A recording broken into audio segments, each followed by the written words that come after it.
us about what it was like being in the room, the reaction to Donald Trump's comments. Just give us a sense of what the vibe was like there. Yeah, well, Sam, thanks for having me. If you all don't know, Sam was my former intern coordinator. So great. Full circle moment.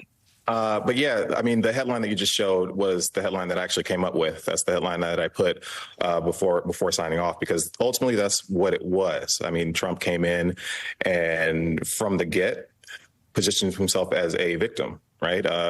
He folded under these reporters, these journalists, their questions, which were appropriate, which were more than appropriate. And the vibe in the room, I mean, I think there's a lot being made of the sounds that were being made in the room, as far as there were audible gasps, right? There was some laughter, but the laughter was really laughter of disbelief, because I think most of the people in the audience, a lot of the journalists in the audience, this was their first time maybe seeing Trump in person. And I think you can see Trump, online, and you're familiar with Trump, but when you see him in person, I think there's some disbelief there.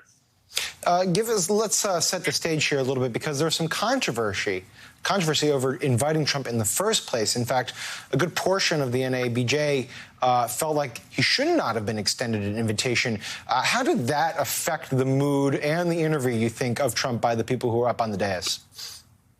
Yeah, well, that's a great question. I mean, it's important to understand the National Association of Black Journalists, the position and the mission and the aim of the organization is to promote, advocate for, and safeguard its journalists. It's a professional organization, right? So because of Trump's former comments, right, about Black journalists in the past, and in particular Black women journalists, a lot of people were kind of like, well, what is the point of even having this person who is clearly an adversary to, to Black journalists and what it is that we try to do.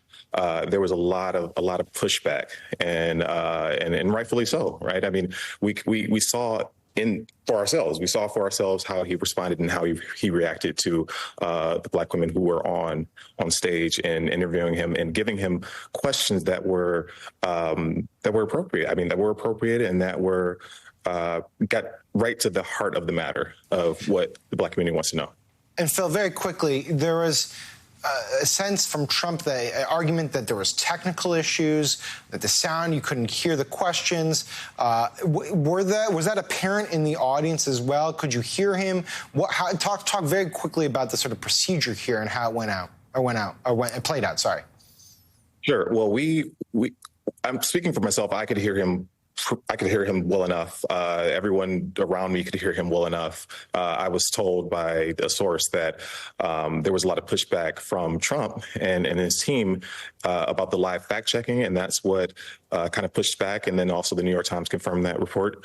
So for myself and for others, I don't think that there was a lot of issues with the audio, but I do acknowledge that on stage there may have been some issues, as he repeatedly said.